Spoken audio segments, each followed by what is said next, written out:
Well, our breaking story today is about a high priority situation over at the Department of Justice. As you'll see, it's an internal look at the priorities and the directives of the DOJ under Attorney General Pam Bondi. It comes from a former Department of Justice lawyer who was unceremoniously fired by the Trump administration. And in today's great video, as you're about to see, she's firing back and bringing receipts. Now just wait till you see what she has to say about the new $1 million Attorney General, who recently had this to say about her boss. Pam? President, your first 100 days has far exceeded that of any other presidency in this country, ever. Ever. Never seen anything like it. Thank you. Your directive to me was very simple. Make America safe. Since you have been in office, President Trump, your DOJ agencies have seized more than 22 million fentanyl pills, 3,400 kilos of fentanyl since you've been your last 100 days, which saved, are you ready for this, media? 258 million lives. Since you've been in office, President, along with DOJ agencies, seized 14,500 guns off the streets. Why aren't people reporting that? 651,000 rounds of ammo. That's up 151% from 2024. That's keeping America safe. We've rescinded death penalty. We are now seeking the death penalty on cases. I'm signing death warrants. We are going after terrorism. We are going after arsonists. Whether you're burning Teslas, we've arrested 9 people so far in 7 jurisdictions. No negotiations, 20 years in prison. Thank you. We're going after anti-Semitism.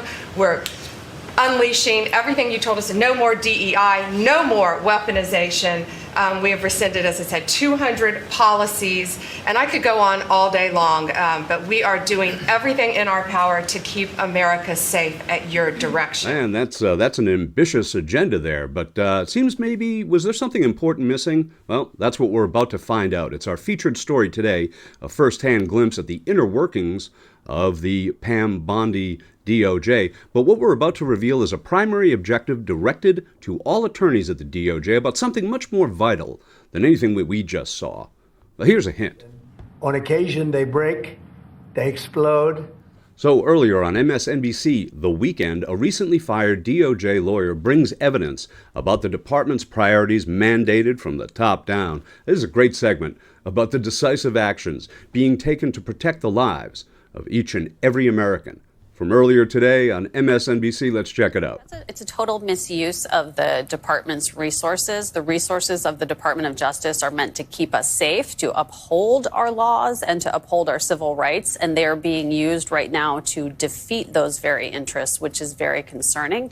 What's happening with the leadership of the department is the shots are really being called in the White House. The New York Times article you referenced reported that Stephen Miller, who is not even an attorney, is actually the person who is making all of the decisions that are then being pushed down to the Department of Justice. So that is not how things have ever operated in our history. And it's on issues that are big and important, but it's also on minutia. And if I could just share a quick anecdote. Yeah. When I was at the department before I was fired, we were getting bombarded daily with these orders from the Attorney General. Pam Bondi is signing memos to the workforce that are giving us our marching orders, telling us, you are all the president's lawyers, carry out his mission. And it got down so far into the minutia that we got a memo to the 115,000 employees of the department saying the Department of Justice is abolishing paper straws because the president doesn't like paper straws. So it is our obligation as attorneys in the Department of Justice to eradicate the scourge of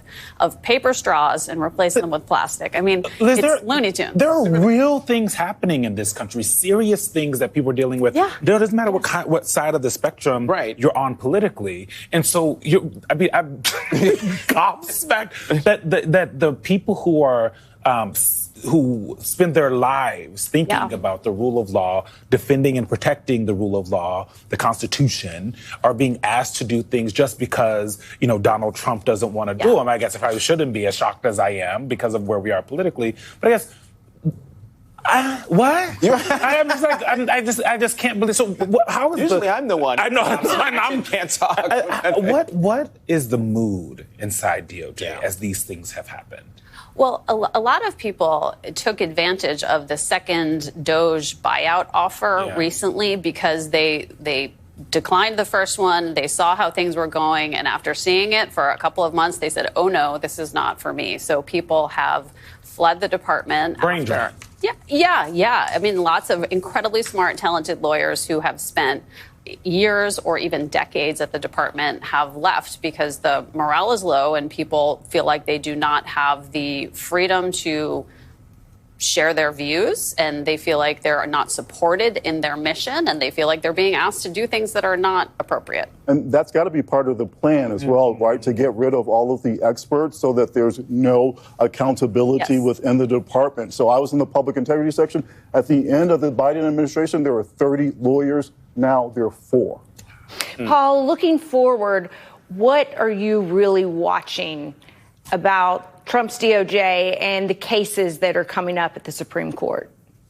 So, Elise, the Trump administration is coming really close to openly defying judges who tell them to do things that they don't want to do. And they're openly disrespectful, maybe because they think ultimately they'll get a friendlier reception in the Supreme Court. Or maybe they just don't care what judges tell them. They're going to do what they want them to do. So I'm really curious about what's going to happen in this case with Mr. Abrego Garcia. Again, the administration is refusing to answer basic questions like, where is Mr. Abrego Garcia right now? What are you doing to try to bring him back to the United States? And what's the deal with El Salvador, where they're holding people who the United States is sending? They're saying we can't answer that because it's state secret. It's hard to say something's a secret if the president is blabbing about it on Fox News and on Truth Social every single day. And so ultimately, it's the Supreme Court who will decide. Again, we've seen different perspectives, you could say, from the Supreme Court. They've really empowered a lot of this lawlessness from the administration with their immunity decision last year. Now they finally seem to be on to Trump's game. But what that means at the end of the day, we don't know. And that is the factor, that immunity decision that hangs over all of this. We've got less than a minute left, Liz, and of course I'm going to ask you a complicated question. But to Paul's point about the Trump administration defying court orders, seemingly not to care, what recourse do we have as the American people to hold the president accountable if he's not going to listen to the lower courts?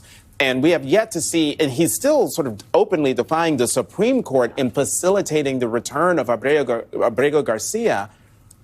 Who's gonna hold him to account and make sure that he does follow through? Well, I actually think it's going to be the Supreme Court. What was so striking about this most recent order of the Supreme Court is that it was a 7-2 decision, and all 3 justices that were appointed by Donald Trump during his first term as president were in the majority. So there are 7 justices on what is overall a very conservative court that are saying that they're going to hold this president to account. And that, for me, is a real reason for optimism.